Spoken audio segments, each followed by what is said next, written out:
Hi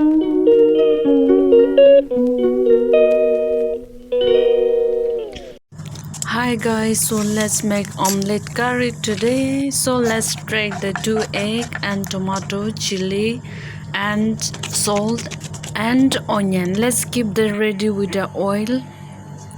So let it the piping hot and put the omelette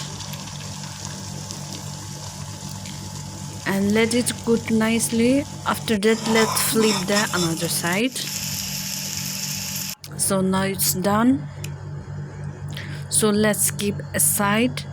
And next step, let's put the oil again and fry the onion and let it freeze. Little bit of cumin seed. After that, let's add tamarind powder,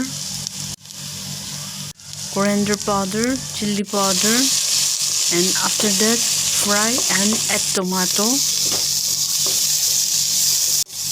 Add a little bit of salt.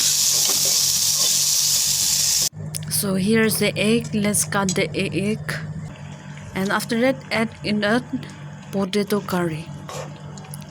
So this is how I make a Bengali style egg curry. It's very tasty and yummy. If you like it, please subscribe, like and share with your egg lover friends. Thank you for watching. See you next time. Bye bye. And don't forget to subscribe please.